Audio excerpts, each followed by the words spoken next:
서명하지 마세요. 전부 함정입니다. 그렇게 하면 모든 재산을 잃게 됩니다. 서울 재계의 명성 높은 한 억만장자가 자신의 전 재산을 잃을 수도 있는 운명의 계약서에 서명하려던 찰나, 가난한 한 청소부 여성이 다가와 그의 귀에 끔찍한 사실을 속삭였다. 그 후 벌어진 일들은 한국 상류사회 전체를 뒤흔들었다. 서울의 여름 장마비가 쏟아지는 가운데 한강의 정영이 한눈에 들어오는 화려한 한울타워.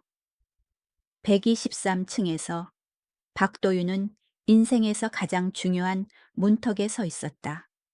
한울그룹의 회장으로서 도윤은 냉철하고 결단력 있는 인물로 유명했다. 그는 한울을 아시아 최고의 비즈니스 제국으로 만들어줄 수천억 원 규모의 대진그룹과의 합병 계약서에 서명할 준비를 하고 있었다. 모든 기자들의 카메라 렌즈와 야심찬 시선들이 그의 손에 든 금도금 만년필에 쏠려 있었다.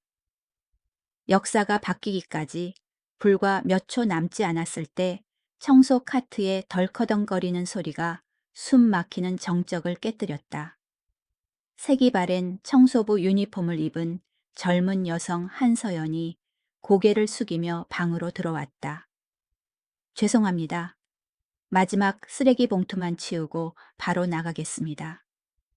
그녀는 대가족들 앞에서 낮은 계층의 사람다운 예의 바르고 가라앉은 목소리로 말했다. 방 안에 양복을 차려입은 남자들은 그녀를 쳐다보지도 않았다. 그들에게 서연은 그저 희미한 그림자일 뿐이었다. 그녀는 도윤의 의자, 바로 옆에 있는 쓰레기통으로 다가가 몸을 낮췄다. 그녀의 머리카락이 주변 사람들의 시야를 가린 순간 서연은 몸을 기울여 차가운 칼날 같은 목소리로 도윤의 귀에 거칠게 속삭였다. 서명하지 마세요. 이건 당신의 무덤이에요. 그들이 모든 것을 조작했어요. 박도윤은 얼어붙었고 온몸은 한겨울에 얼음물을 뒤집어 쓴 듯 딱딱하게 굳었다. 종이 표면에서 불과 몇 밀리미터 떨어져 있던 펜촉이 갑자기 떨리며 멈췄다. 검은 잉크 한 방울이 떨어져 하얀 계약서 위에 절망적인 징조처럼 번졌다. 방금 뭐라고 했지? 그는 공포로 갈라진 목소리로 내뱉었다. 하지만 서연은 이미 아무 일도 없었다는 듯 무표정한 얼굴로 일어섰다. 그녀는 태연하게 쓰레기 봉투를 묶고 낡은 카트를 밀며 문 밖으로 나갔고 젊은 회장의 마음속에는 폭풍 전야 같은 침묵만을 남겨두었다. 도윤아, 왜 그래? 어린 시절 친구이자 현 부회장인 권태호가 다가왔다. 그의 미소에는 어딘가 부자연스러운 구석이 있었다. 맞은편에 앉아있던 대진 측의 김 회장은 노련한 여우 같은 눈을 가늘게 뜨며 초조하게 말했다. 박 회장, 모든 준비가 끝났소. 서명만 하면 샴페인을 터뜨려 축하할 수 있소. 도윤은 가슴이 조여오는 것을 느꼈고 비싼 셔츠 등 위로 식은땀이 흘렀다. 그는 계약서를 본 뒤 자신보다 더 믿었던 친구 태호의 눈을 바라봤다. 주변 세계가 왜곡되고 있다는 강렬한 불안감과 직감이 솟구쳤다. 5분만 시간을 주십시오. 머리가 좀 아프네요. 도윤은 갑자기 자리에서 벌떡 일어났고 고가구 의자가 바닥에 부딪히며 날카로운 소리를 냈다. 5분. 지금 말이야. 도윤아, 주주들이 기다리고 있어. 이러면 안 돼. 태호는 짜증 섞인 목소리로 소리쳤지만 그 이면에는 당혹감이 서려 있었다. 박 사장, 이건 큰 거래요. 이런 지연은 정말 비전문적이군. 김상우가 으스대는 말투로 불에 기름을 부었다.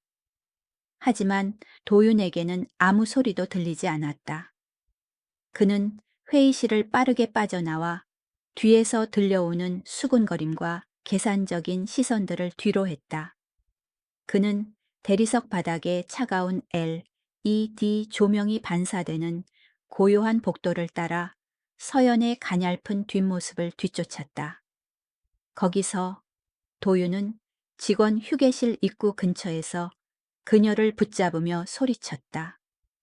그는 그녀의 팔을 붙잡아 안으로 끌어들인 뒤 문을 잠갔다.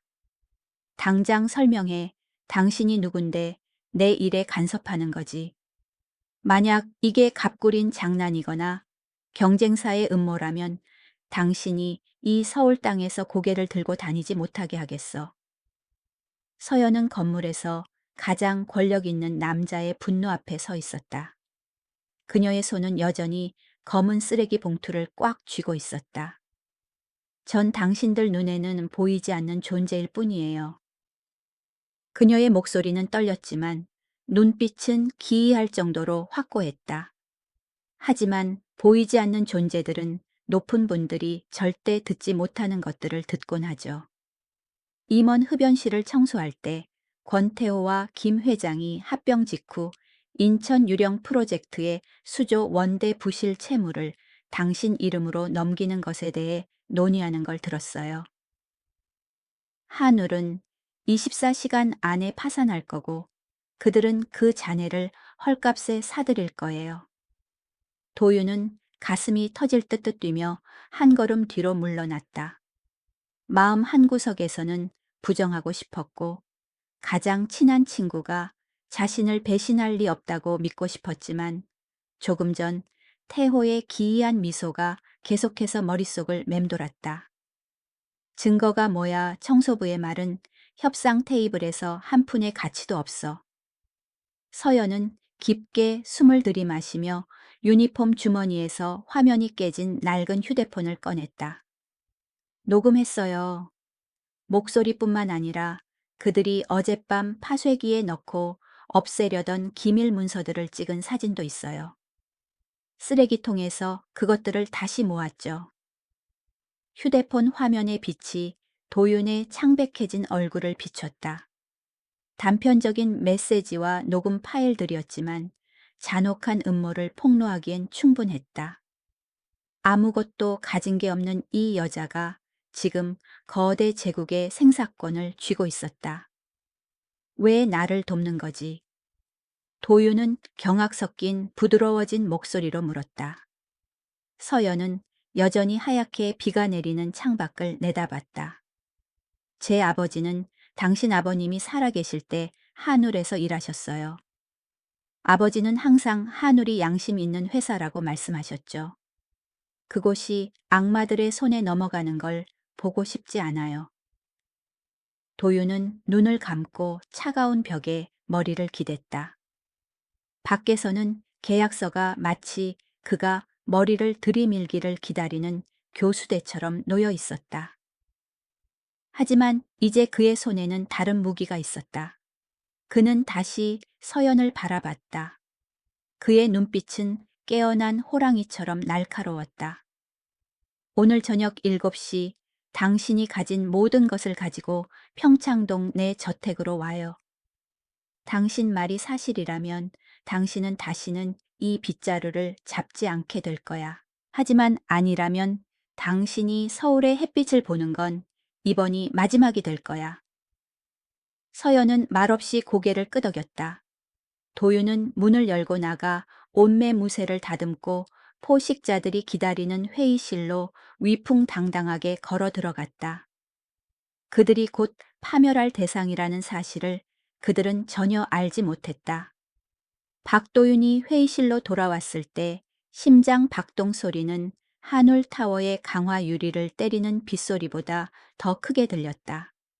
무거운 육중한 나무 문이 열리자마자 주주들과 경영진의 차갑고 압박 어린 시선 수십 개가 그에게 쏟아졌다. 가장 친한 친구이자 부회장인 권태호는 대진그룹의 김 회장에게 귓속말을 하다가 도윤을 보자 즉시 허리를 펴고 기계적인 미소를 지었다. 괜찮아. 도윤아, 안색이 별로 안 좋아 보이네. 태호가 걱정스러운 듯 물었지만 그의 날카로운 눈은 도윤의 작은 움직임 하나하나를 놓치지 않고 관찰하고 있었다. 괜찮아. 도윤은 짧게 대답하며 책상으로 걸어갔지만 앉는 대신 산처럼 당당하게 서 있었다. 그의 시선은 책상 위에 외롭게 놓인 계약서를 훑었다. 이제 그의 눈에 그것은 사형 선고나 다름없었다. 실은 합병 후 경영권에 관한 몇 가지 조항을 다시 검토해야 할 것 같아. 대진의 대차대 조표에서 몇 가지 숫자가 투명하지 않다고 느껴져서 말이야. 김상우 회장은 즉시 책상을 내리치며 분노로 얼굴을 붉혔다. 박 사장 법률 실세만 몇 달을 쏟았소. 서울 최고의 재무 전문가들이 서명했는데 언제까지 사람들의 시간을 뺏을 작정이요. 한울의 주가가 요동치고 있어. 지금 서명하지 않으면 내일 이사회에서 인천 프로젝트의 붕괴에 대해 책임을 져야 할 거요. 태호 역시 다가와 도윤의 어깨에 손을 얹으며 설득력 있는 낮은 목소리로 말했다. 도윤아, 우린 형제잖아. 강남의 허름한 고시원에서 아무것도 없을 때부터 같이 한우를 키워왔어. 날 믿어. 이건 우리가 진짜 상류층으로 올라갈 유일한 기회야. 도윤은 친한 친구의 눈을 똑바로 쳐다봤고 그 어깨를 두드리는 손길 뒤에 숨겨진 거짓을 깨닫자 역겨움이 치밀어 올랐다. 결정은 내가 해. 한울은 박씨 가문의 자존심이야. 완전히 확신하기 전까지는 아무것도 서명하지 않겠어. 회의는 여기서 마칩니다. 내일 아침으로 미루죠. 그는 단호하게 서류 뭉치를 가방에 넣고 자신의 몰락을 기다리던 자들의 당혹감과 분노를 뒤로 한 채 밖으로 걸어 나갔다. 저녁 7시 정각 대형 세탁기 소리만 들리는 지하의 한적한 청소부 휴게실에 도윤이 나타났다. 한서연은 그곳에서 낡은 플라스틱 의자에 앉아 작은 배낭을 가슴에 꼭 안고 기다리고 있었다. 깜빡거리는 형광등 빛이 이 비밀스러운 만남의 긴장감을 더했다. 당신이 가진 걸 보여줘요. 도윤이 피곤함에 잠긴 목소리로 입을 뗐다.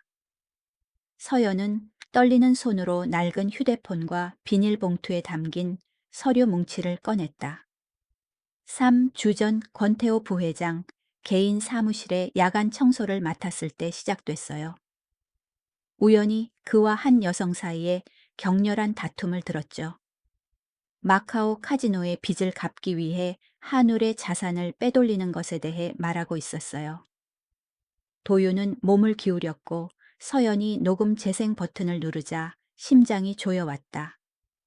소리는 흐릿했지만 그 목소리는 분명했다. 도윤이가 우리가 바꿔치기 한 가짜 계약서에 서명만 하면 녀석은 거부권을 잃게 돼. 그때가 되면 우리 둘이 대진 한울의 지분 80%를 당당하게 소유하게 되는 거야. 그리고 이어지는 여자의 목소리는 날카롭고 독이 서려 있었다. 그 바보가 의심하지 않을까. 확신해. 도윤이는 항상 당신들 둘의 15년 우정이라는 걸 너무 자부하잖아. 도윤의 피가 거꾸로 솟는 것 같았다. 소연아, 그는 고통스럽게 내뱉었다. 김소연, 그가 깊이 사랑했던 여자.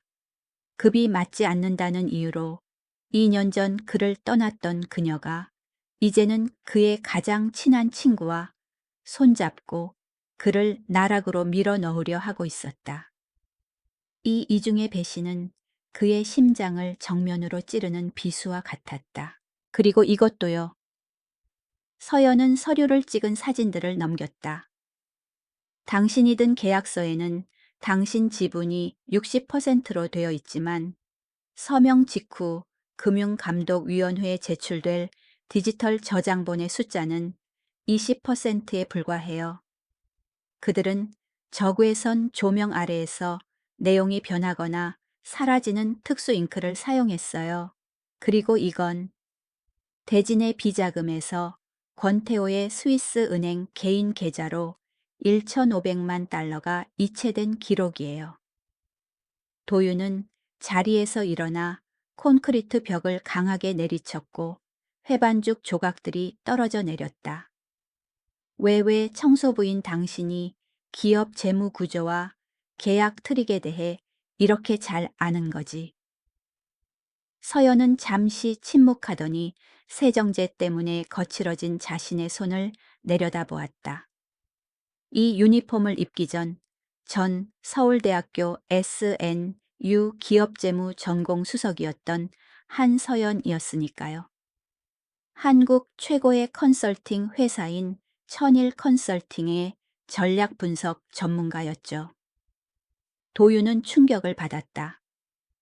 그는 오후에 급히 훑어본 인사 기록을 떠올렸다. 명문 컨설팅사에 빛나는 미래를 가졌던 SNU의 천재가 지금 내 건물 바닥을 닦고 있다고. 무슨 일이 있었던 거지? 서연의 눈빛에는 씁쓸함이 감돌았다.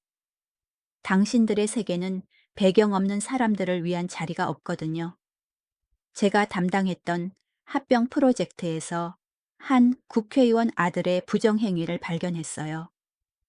포상 대신 전 해고당했고 이력서가 더럽혀져 어느 은행도 절 받아주지 않았죠.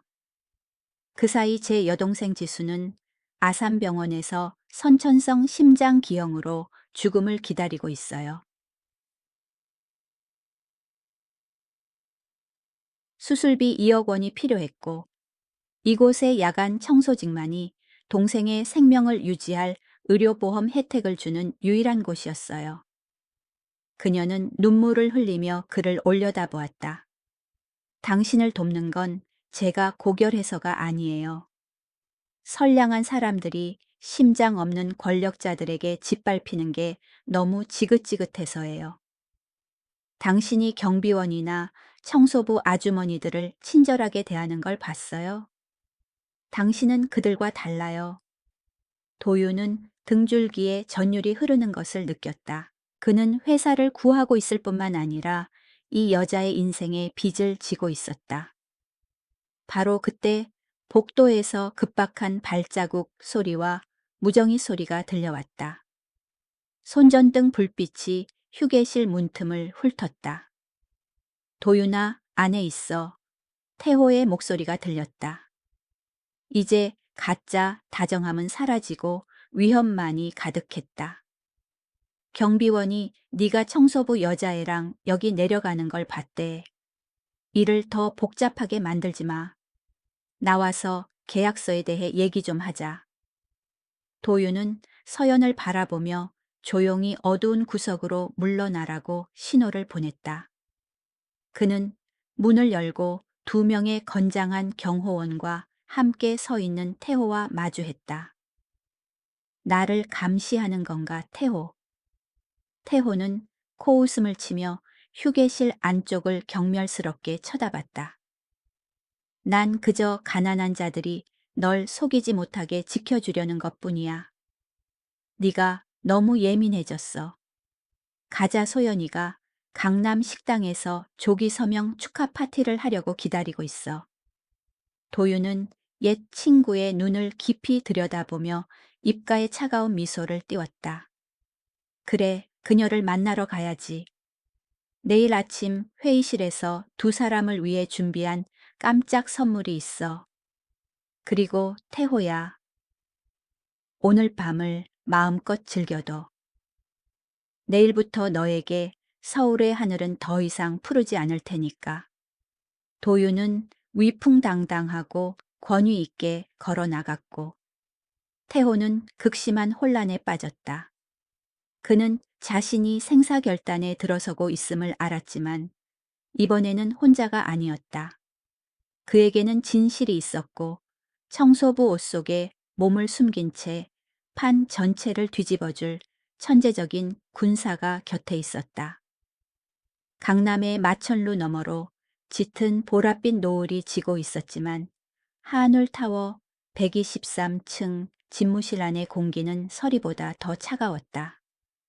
한서연이 상류층 전용 화장실 청소를 마무리하고 있을 때 대리석 바닥을 울리는 구두 소리가 정적을 깼다. 그녀는 서둘러 안으로 들어가 문을 살짝 닫았다. 틈새로 보이는 모습에 그녀의 심장이 조여왔다.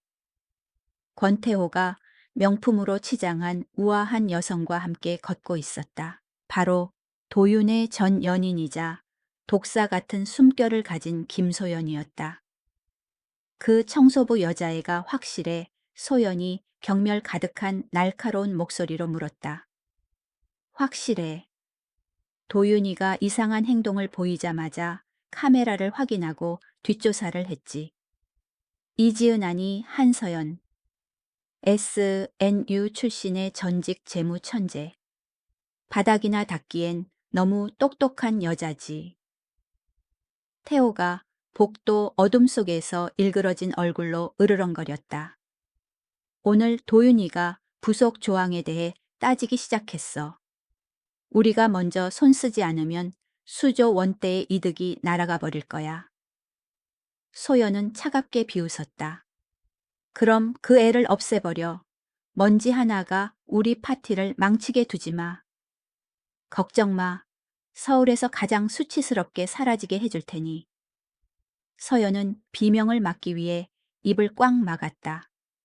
그녀는 어둠 속에 얼어붙은 채 뒷목으로 식은땀을 흘렸다. 자신이 벌집을 건드렸으며 이 악당들이 야망을 지키기 위해 자신을 짓밟으려 한다는 것을 깨달았다. 불과 10분 후 건물 전체에 긴급 방송이 울려 퍼졌다. 전 직원은 5층 메인 홀로 집합하십시오. 해결해야 할 중대한 보안 문제가 있습니다. 홀은 사람들로 가득 찼다. 청소부부터 고위 관리직까지 수백 명의 직원이 모여 수군거렸다. 박도윤은 맨 앞줄에 앉아 무표정한 얼굴로 깊은 눈동자에 아무런 감정도 드러내지 않았다. 권태호가 노란색 서류 봉투를 들고 무대 위로 올라왔다. 조명을 받은 그는 마치 권능 있는 판사처럼 보였다. 한울그룹 임직원 여러분. 태호는 거짓된 슬픈 목소리로 당당하게 말했다. 방금 매우 심각한 기업 스파이 사건을 발견했습니다. 대진 합병에 관한 기밀 서류가 도난당하고 무단 촬영되었습니다. 조사 결과 범인을 찾아냈습니다. 그는 멈추더니 날카로운 시선으로 아래를 훑다가 서연에게 멈췄다. 청소부 한서연 씨 앞으로 나오시죠. 홀 전체가 웅성거림으로 폭발할 듯 했다. 서연은 심판하는 듯한 수많은 시선 사이를 걸어 나갔다. 다리는 떨렸지만 등은 꼿꼿이 폈다. 무대 위에서 태호는 그녀가 이상한 시간대에 집무실에 나타난 사진들을 내보였다. 심지어 그녀의 가방에서 본 적도 없는 미니 카메라를 꺼냈다. 완벽한 조작이었다. 한시 영업 비밀 절도죄는 징역 10년에 처해질 수 있습니다. 하지만 박 회장님의 자비로 즉각 해고와 모든 보험 혜택 박탈로 끝내겠습니다. 태호는 그녀의 발밑에 서류 뭉치를 던지며 선언했다. 서연은 도윤을 바라보았다. 눈에는 눈물이 맺혔지만 당당했다. 박 사장님, 제가 무엇을 하고 있었는지 아시잖아요. 누가 진짜 당신을 배신하고 있는지 아시잖아요. 홀 안의 모든 이들이 젊은 회장의 대답을 숨죽여 기다렸다. 도윤은 천천히 일어나 서연을 한참 동안 바라보더니 냉정하게 고개를 돌렸다. 증거가 명백하군. 내보내라. 서연의 심장은 산산조각 났다. 그녀는 동료들의 멸시 속에서 경비원 2명에게 끌려 나갔다. 문을 나서기 전 그녀는 마지막 외침을 내뱉었다. 박도윤, 오늘 적을 믿기로 선택했다면 내일 당신은 후회할 힘조차 남지 않을 거야. 서울의 밤비는 더욱 굵어졌다. 서연은 빗물과 눈물이 섞인 얼굴로 초라한 개인 물품이 담긴 박스를 들고 건물 정문 앞에 서 있었다. 하지만 홀 안의 도유는 동상처럼 미동도 하지 않았다. 사람들이 흩어진 뒤 태호가 다가와 그의 어깨를 두드렸다. 잘했어, 친구. 내일 아침 서명하고 모든 걸 끝내자고. 하지만 태호는 박도윤이 잠들지 않았다는 것을 몰랐다. 새벽 3시 도시가 깊은 잠에 빠졌을 때 도윤은 혼자 차를 몰고 한울 타워로 돌아왔다. 그는 CEO의 최고 권한을 사용해 부회장인 태호조차 건드릴 수 없는 메인 서버 시스템에 접속했다. 예리한 재무 지식과 앞서 서연이 속삭였던 말들을 가이드 삼아 도윤은 암호화된 파일들을 파헤치기 시작했다. 그때 그는 그것을 찾아냈다. 부속 조항시, 극비. 컴퓨터 화면의 푸른 빛 아래 도윤의 얼굴은 사색이 되었다. 이 조항은 합병 후 한울의 핵심 자산 80%가 스위스에 본사를 둔 스털링 인터내셔널 홀딩스라는 해외 법인으로 이전되도록 규정하고 있었다. 그리고 그 회사의 주주 명단에는 단 2명의 이름만이 있었다. 권태호와 김소연. 그뿐만이 아니었다. 도윤은 검은 돈의 흐름을 추적했다. 지난 2달 동안 300억 원이 프로젝트 조사비라는 명목으로 태회에 의해 예비비에서 비밀리에 빠져나갔다. 그 돈은 마카오에 있는 태호의 개인 계좌로 바로 흘러들어가 거액의 도박 빚을 갚는 데 쓰였다. 15년. 15년의 형제 같은 우정이 고작 이 정도 가치였나. 도윤은 중얼거렸고 손은 마우스를 잡지 못할 정도로 떨렸다. 그는 태호에 보관된 메일함을 열어 소연에게 보낸 이메일을 읽었다. 도윤이는 여전히 순진한 바보야. 15년의 우정은 녀석이 눈치채지 못하게 목을 조를 수 있는 완벽한 밧줄이지. 쓰라린 배신감에 도윤은 가슴이 조여오는 것 같았다. 쫓겨나던 서연의 절망적인 눈빛과 태호를 속이기 위해 냉정하게 연기해야 했던 순간들이 떠올랐다. 그는 지금 무너질 수 없음을 알았다. 그는 모든 서류를 인쇄했고 눈에는 광기 어린 복수심과 결연함이 불타올랐다. 밖으로는 한강 너머로 새벽빛이 밝아오며 끔찍한 심판의 날이 시작됨을 알리고 있었다. 박도윤은 휴대폰을 꺼내 머릿속에 기억해둔 번호를 눌렀다. 한서연 씨 도움이 필요합니다. 진짜 전투는 이제부터 시작입니다. 박도윤은 태호가 숨겨둔 미로 같은 서류 속으로 더 깊이 빠져들었다. 한 장 한 장의 종이와 숫자들은 그의 신뢰를 찌르는 칼날 같았다. 친구의 계획은 단순히 회사를 뺏는데 그치지 않았다. 도윤이 운명의 계약서에 서명하면 태호는 즉시 회장의 실수로 인한 막대한 손실에 대한 조작된 재무 보고서를 터뜨려 여론의 질타 속에 도윤을 사임하게 만들 예정이었다. 한울은 명목상 파산하겠지만 실제로는 그 모든 살과 피가 태호와 배신한 여자 김소연의 유령 회사인 스털링 인터내셔널 홀딩스로 빨려 들어간 상태일 것이었다. 밀리미터 단위로 계산된 그 잔혹함에 도윤은 구역질이 났다. 그는 부회장이 실수로 빠뜨린 보안 시스템에 통화 녹음 파일을 틀었다. 소연의 차갑고 계산적인 목소리가 흘러나왔다. 도윤이가 의심하지 않을 거라 확신해. 어쨌든 녀석은 머리가 좋은 놈이잖아. 스피커 너머로 태호의 왜곡된 웃음소리가 들렸다. 남들에겐 그렇겠지.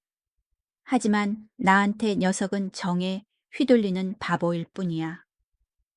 15년 동안 형제 노릇을 한 건 녀석의 약점을 파악하기에 충분했어. 녀석은 세상에 충성이라는 게 존재한다고 믿거든. 정말 우습지. 도윤은 컴퓨터를 껐다. 억울함에 가슴이 미어졌다. 소연이 2년 전 비전이 너무 다르다는 이유로 그를 떠난 것은 결국 더 높이 올라가기 위해 도덕을 짓밟을 준비가 된 자를 찾았기 때문이었다. 이제 오전 6시 서명 회의까지 단 3시간 남았다. 두 배신자를 감옥에 쳐넣을 증거는 충분했지만 그보다 더 큰 후회가 그의 영혼을 짓눌렀다. 유일하게 자신의 편에 서주었던 한서연을 모욕 속에 방치했다는 사실이었다. 가족사가 생겼다는 핑계로 도윤은 태호의 빗발치는 전화를 무시하고 스털링 측과의 조기 미팅을 취소했다. 그는 BMW를 몰고 화려한 강남 중심가를 벗어나 좁은 언덕길과 낡은 빌라들이 밀집한 마폭으로 향했다. 인사 기록에 따르면 서연은 습한 반지하방에 살고 있었다. 마천루들은 사라지고 먼지 냄새 낡은 잡화점 얽힌 전선들이 나타났다. 도윤은 페인트가 벗겨진 나무 문 앞에 서서 깊게 숨을 들이마신 뒤 문을 두드렸다. 지친 발자국 소리가 다가왔다. 문이 열리자 밤새 울어 퉁퉁 부은 눈과 초췌한 얼굴에 서연이 나타났다. 제가 얼마나 비참해졌는지 확인하러 오셨나요? 회장님, 그녀가 얼음처럼 차가운 목소리로 물었다. 서연 씨 진실을 다 알았습니다. 사과하러 왔어요. 도윤이 간곡하게 말했다. 사과요. 서연은 그의 마음을 아프게 하는 씁쓸한 웃음을 지었다. 그 사과의 대가가 뭔지 아세요? 전 직장을 잃었고 명예를 잃었으며 가장 중요한 제 동생을 살릴 유일한 희망을 잃었어요. 서연 언니 누구야? 뒤편 작은 방에서 연약한 목소리가 들려왔다.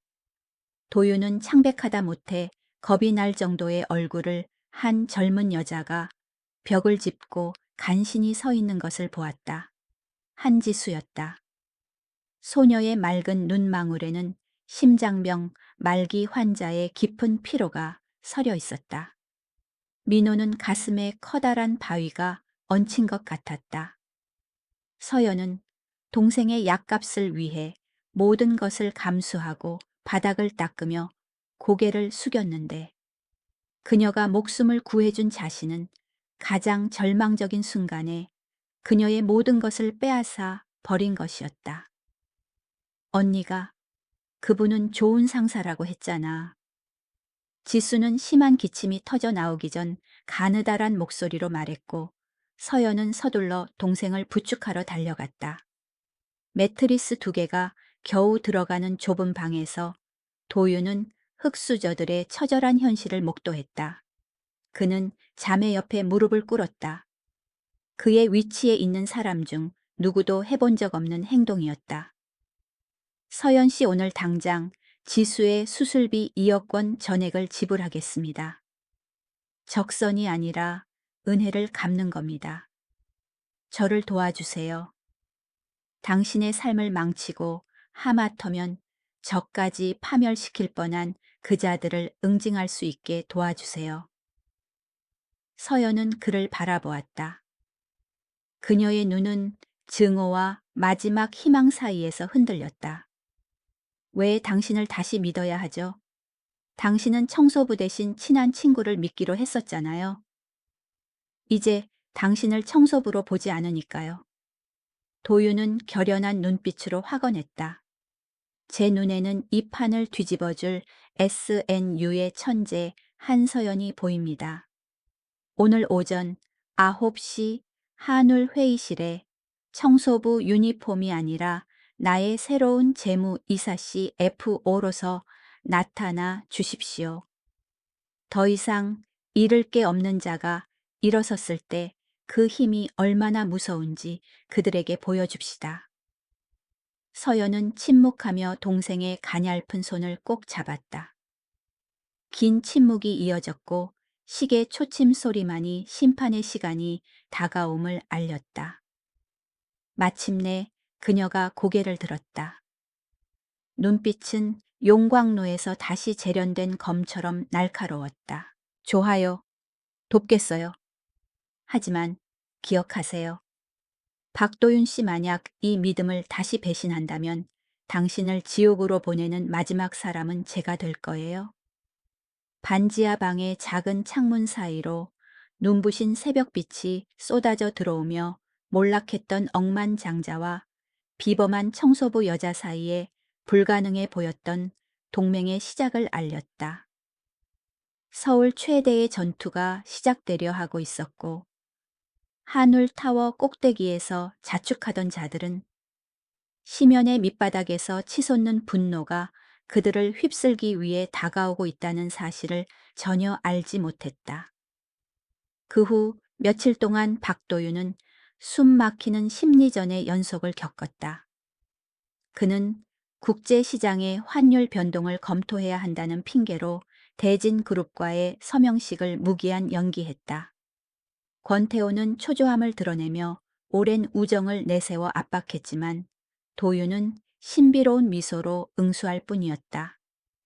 속으로 그는 무엇보다 중요한 일을 해야 함을 알고 있었다.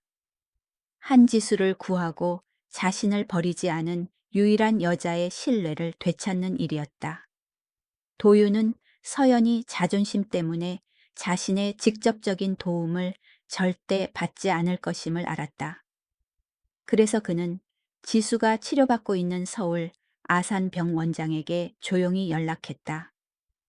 한지수 양의 수술비를 위해 2억 원을 익명으로 기부하고 싶습니다. 정부의 특별 의료 지원금인 것처럼 가족들이 믿게 해주십시오. 제 이름은 절대 나와서는 안 됩니다. 도윤은 단호했다. 송금이 완료되었을 때 그는 수조 원대의 거래에서도 느껴보지 못한 행복과 무게를 덜어내는 기분을 느꼈다. 어느 목요일 오후 서울에 소나기가 내렸다. 서연이 동생의 병상 옆에서 넋을 놓고 앉아 있을 때 주치의로부터 전화가 왔다. 수술비 전액이 지원되었고 다음 주 화요일로 수술 일정이 잡혔다는 소식을 들었을 때 그녀는 알 수 없는 기적에 감사하며 병원 바닥에 주저앉아 오열했다. 그녀는 지수를 꼭 껴안았고 창백한 동생 역시 누가 뒤에 있는지 모른 채 눈물을 흘렸다. 하지만 도윤은 돈으로 명예를 살 수 없음을 이해하고 있었다. 토요일 하루 종일 그는 한울에서 쫓겨난 뒤 이태원 골목에서 닥치는 대로 몸쓰는 일을 하고 있던 서연을 찾아 헤맸다. 그는 낡은 회계 사무소의 유리창을 닫고 있는 그녀를 발견했다. 길 건너편에서 SNU 수석이었던 여자가 초겨울 추위 속에 허리를 숙여 청소하는 모습을 보며 도윤의 가슴은 미어졌다. 그는 그녀가 일을 마치기를 기다렸다가 지하철역으로 향하는 그녀에게 조용히 다가갔다. 서연 씨 잠깐 얘기 좀 할 수 있을까요? 도윤은 이상하리만큼 다정하게 물었다. 상처와 호기심 사이에서 갈등하던 서연은 한적한 작은 카페로 들어가는 것에 동의했다. 따뜻한 노란 조명 아래에서 도윤은 태호와 소연의 범죄 증거가 담긴 서류 뭉치를 테이블 위에 놓았다. 그들은 내 자산의 80%를 가로채려 했어요. 당신이 모든 게 맞았어요, 서연 씨. 동정 때문에 온 게 아닙니다. 존경하기 때문에 왔어요. 한울로 돌아와 주십시오. 청소부 유니폼이 아니라 나의 운영이사 COO로서 말입니다. 부패해가는 이 제국을 정화하기 위해 당신의 정직함과 천재적인 두뇌가 필요합니다. 서연은 도윤의 눈을 깊이 들여다보았고 그 안에서 재벌의 오만이 아닌 벼랑 끝에서 용서를 갈구하는 남자의 진심을 보았다. 도윤 씨, 우린 서로 다른 세계 사람이에요. 그녀가 나지막이 말했다. 하지만 도윤은 그녀의 손을 잡았고 그 온기가 서연의 심장을 떨리게 했다. 그날 밤 서울의 별빛 아래서 계급의 차이는 사라지고 폭풍 속에서 서로를 발견한 두 영혼만이 남았다. 한적한 거리에서 나눈 부드럽지만 굳건한 입맞춤은 누구도 예상치 못한 동맹의 신호탄이었다. 하지만 인생은 쉬운 로맨스 영화가 아니었다. 월요일 아침 도윤이 이사회에서 모든 것을 폭로할 준비를 하고 사무실에 들어섰을 때 권태호와 김소연이 무서운 사진과 서류 뭉치를 들고 이미 앉아 있는 것을 보고 경악했다. 안녕 박 회장, 안색이 아주 좋네. 어제 이태원에서의 낭만적인 키스 때문인가? 소연은 도윤이 서연과 만나 입맞춤하는 몰래 카메라 사진들을 테이블에 뿌리며 비웃었다. 태호는 자리에서 일어나 악마 같은 얼굴로 으르렁거렸다. 도윤아, 네가 날 속일 수 있을 거라 생각한 게 너무 순진했어. 아산병원에 2억 원 익명 기부, 네가 회사의 비자금을 사용해 내연녀를 관리하고 증인을 매수한 증거를 내가 쥐고 있어. 내가 이걸 터뜨리는 순간 넌 회장직에서 쫓겨날 뿐만 아니라 그 청소부년도 사기 공모죄로 감옥에 갈 거야. 태호가 부하들의 감시 아래 병원을 나서는 서연과 지수의 사진을 보여주자 도윤의 피가 차갑게 식었다. 그들에게 손대지 마. 도윤이 주먹을 꽉 쥐며 포효했다. 그럼 서명해. 태호는 광기 서린 눈으로 합병 계약서를 책상에 내리쳤다. 당장 서명해. 아니면 그 청소부와 병든 동생은 아무도 예상치 못한 사고로 세상에서 사라지게 될 거야. 서울은 넓어 가난한 목숨 몇 개 사라지는 건 아무도 신경 안 쓴다고. 한울타워 창밖으로 울리는 천둥 소리는 대지진을 예고하는 듯했다. 도윤은 두 가지 선택지 사이에 섰다. 서명하여 알거지가 되고 범죄의 노예가 될 것인가? 아니면 저항하여 사랑하는 여자의 목숨을 위험에 빠뜨릴 것인가? 배신과 증오가 정점에 달한 그 숨 막히는 순간 박도윤은 이것이 더 이상 돈을 위한 싸움이 아니라 인간으로서 가장 소중한 것을 지키기 위한 전쟁임을 깨달았다. 박도윤의 입가에 죽음의 문턱을 넘나든 자만이 지을 수 있는 차가운 미소가 번졌다. 그날 밤 회장실의 어스름한 조명 아래 박도윤은 자신의 모든 것을 주려 했던 여자 김소연을 빤히 쳐다보았다. 그는 그 날카로운 눈동자에서 조금의 후회라도 찾으려 했지만 소름 끼치는 냉정함 뿐이었다. 소연아, 정말 이래도 되는 거야. 무고한 사람들까지 협박하면서. 소연은 건조하고 계산적인 웃음을 터뜨렸다. 그녀는 다가와 빨갛게 칠한 손가락으로 가짜 다정함을 담아 그의 뺨을 살짝 만졌다. 도윤아, 넌 항상 모든 걸 너무 이상적으로만 봐. 내가 너랑 왜 헤어진 줄 알아? 성격 차이 아니. 그때 넌 너무 가난했어. 넌 고작 양심적인 회사를 만드는 소박한 꿈에만 매달렸지. 하지만 태호는 그는 내게 진정한 권력과 무한한 부를 보여줬어. 도윤은 그녀의 손을 뿌리쳤다. 심장이 조여왔다. 너에게 도덕과 원칙은 쓰레기 같은 거야. 이 서울 재계에서는 그렇지. 태호가 다가오며 손목에 번쩍이는 파텍 필립 시계를 다듬었다. 넌 친절함으로 한우를 세웠고 그게 네가 회사를 잃게 될 이유야. 결정할 시간은 1시간 주지. 합병에 서명해. 아니면 한서연과 그 동생을 세상에서 없애버릴 테니까. 서울에서 사고는 매일 일어나잖아, 알지? 그들이 떠난 후 도윤은 의자에 주저앉아 완전히 패배했음을 느꼈다. 재산을 잃는 것은 두렵지 않았지만 자신을 위해 모든 것을 희생한 여자를 지키지 못하는 것이 두려웠다. 그때 휴대폰이 울렸다. 서연이었다. 도윤 씨, 저 지금 건물로 가고 있어요. 회의 준비는 다 됐나요? 도윤은 눈을 감았다. 목소리가 갈라졌다. 취소해요. 서연 씨, 법적인 문제가 생겼어요. 시간이 더 필요해요. 그는 자신의 비겁함을 자책하며 전화를 끊었다.